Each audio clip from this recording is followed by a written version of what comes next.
आज हमारे बीच हैं नगर के प्रतिष्ठित अधिवक्ता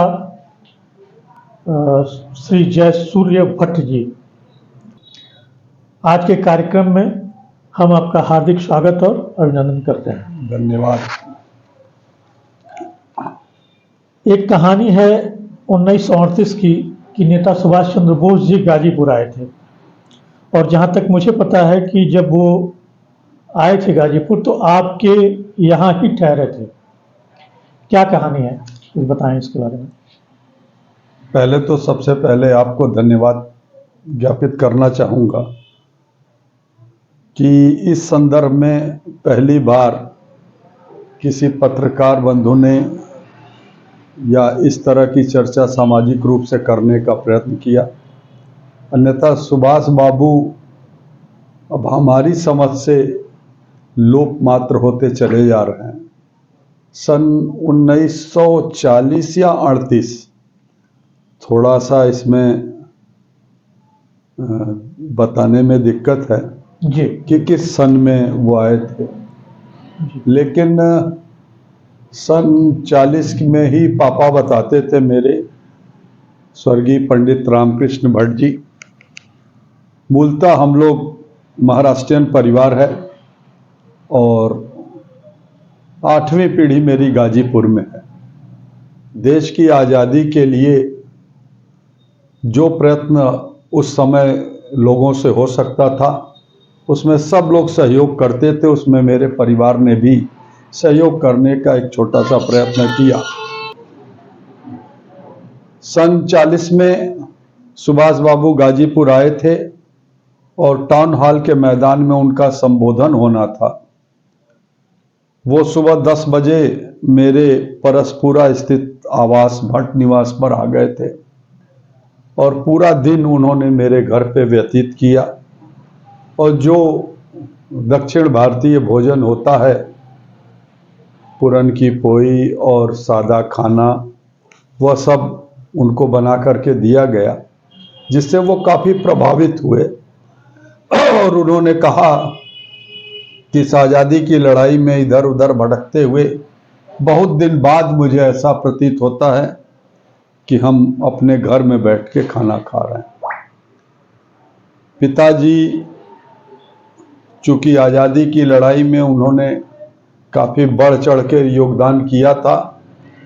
कई दृष्टांत वो बताते हैं कि कैसे कैसे हम लोगों को क्या क्या निर्देश मिले थे। उसकी बहुत चर्चा न करके छोटे छोटे जो दृष्टांत हैं, जैसे शहबाज कुली, उस समय एरोड्रम हुआ करता था, उसको उड़ाने की प्लानिंग बस एक प्रतीक था अंग्रेजों का विरोध करने का। उसके लिए मेरे पिताजी ने वहाँ नौकरी की, मेट की, सिर्फ इस प्लानिंग के तहत की कि उस पर ऐसा ऐसा करना है। पुल उड़ाना था, तमाम चीज़ें थी। अब हमें ऐसा लगता है कि वो सब सुभाष बाबू की ही प्रेरणा से प्रेरित होकर इन लोगों ने इस तरह के कार्य किए थे। निश्चित रूप से उसका खामियाजा भी हमारे परिवार को भुगतना पड़ा था, लेकिन उस समय का हिंदू समाज, जनमानस इतना जागरूक था। एक छोटा सा दृष्टांत बताना चाहूँगा। उस समय गलियाँ कच्ची हुआ करती थी। सुभाष बाबू के आने का समय था। सबके घरों की चादरें दीवार पे लगा दी गई थी कि सुंदर लगे, और पानी बरस गया। घर में बालू थी, पूरी गली में बिछा दी गई। और राजकीय सिटी इंटर कॉलेज उस समय हुआ करता था अंग्रेजों के अधीन, उसके प्रिंसिपल हिंदू हुआ करते थे। रात को 12 बजे चोरी से उन्होंने लाल कारपेट दी, जो अंग्रेजों के लिए स्पेशली वहाँ रखी जाती थी, वो हमारे गली में बिछाई गई। सुभाष बाबू का भव्य स्वागत हुआ। सुभाष बाबू हमारे घर पे आए, उनके पर्सनल सेक्रेटरी सचेंद्र नाथ सन्याल जी आए, और मेरा पूरा परिवार, भट्ट परिवार, उन मेरे पिताजी के भाई लोग, श्री राम भट्ट, गंगा राम भट्ट और जितेंद्र नाथ भट्ट छोटे थे उस समय, सभी लोगों ने उनका स्वागत किया और अपने निवास पर ठहराने का प्रयत्न किया। एक विषय और बता दूं, उस समय पापा ही बताते हैं कि सुभाष बाबू को घर ठहराने की एक बड़ी विचित्र स्थिति थी। कोई तैयार नहीं होता था, इसलिए कि अंग्रेजों की कुदृष्टि उस परिवार पे पड़ने वाली थी। लेकिन ये साहस हमारे पिताजी ने किया, उन्होंने ठहराने के लिए हामी भरी। उसका खामियाजा भी भुगतना पड़ा हमारे परिवार को, लेकिन इस सब की परवाह किए बिना देश की आज़ादी की लड़ाई में जो एक छोटा सा योगदान हो सकता था, हमारे पिताजी ने करने का अपने परिवार के सहयोग से प्रयत्न किया। जी, बहुत बहुत वंदन है इस परिवार को जिसने देश की लड़ाई में बढ़ चढ़ के हिस्सा लिया और कम से कम अपने नेताजी को अपने घर का भोजन कराया। अगला प्रश्न है आपसे कि 23 जनवरी यानी नेताजी के जन्मदिन के अवसर पर आप एक भव्य आयोजन करते हैं, इसकी प्रेरणा आपको कहाँ से मिली? दरअसल जो व्यक्ति थोड़ी भी राष्ट्रवादी सोच रखता है वो नेताजी को विस्मित कर ही नहीं सकता। जी, और चूंकि मेरे परिवार में वो आए थे, रहे थे, राष्ट्र के प्रति मेरे परिवार की जो सोच थी, निश्चित रूप से वो खून मेरे अंदर भी था। देश के लिए आज़ादी के बाद भी कुछ करने का प्रयत्न करने का जज्बा था। इसलिए परिवार की प्रेरणा से और अपनी स्वतः की प्रेरणा से कि पिताजी ने जब इतना त्याग किया तो उस बातों को भुलाया न जाए, याद रखा जाए, ताकि वो समाज में भी एक मैसेज जाए और परिवार में भी एक मैसेज जाए कि देश की आज़ादी के लिए निस्वार्थ भाव से लोगों ने अपना सब कुछ त्यागने का प्रयत्न किया, तो क्या आज़ादी के बाद इस राष्ट्र को सही दिशा में चलाने के लिए हम लोगों को भी थोड़ा प्रयत्न करना चाहिए। और ये सब तभी संभव है जब सुभाष बाबू की कथनी करनी इस समाज में रन करे, दौड़े, और वो तभी दौड़ेगी जब हम उनको याद करेंगे। और याद करने का माध्यम वही 23 तारीख उनके जन्मदिन को हम लोगों ने मनाया, और उसी दिन हम अपने मित्रों सहयोगियों के साथ उस दिन को याद करके खुद भी गदगद होते हैं और समाज में एक मैसेज भी देते हैं। जैसा कि अभी आपने चर्चा की थी कि सुभाष बाबू को अपने घर में ठहराने की आप लोगों को उत्पीड़न अंग्रेज़ों का झेलना पड़ रही। अंग्रेज़ों के शासनकाल में अंग्रेज़ों के सबसे बड़े दुश्मन को आपके परिवारों ने शरण दी, क्या हुआ उसके बाद? जैसा पिताजी बताते हैं, हमारा परिवार शुरू से पढ़ने लिखने में बहुत अच्छा रहा।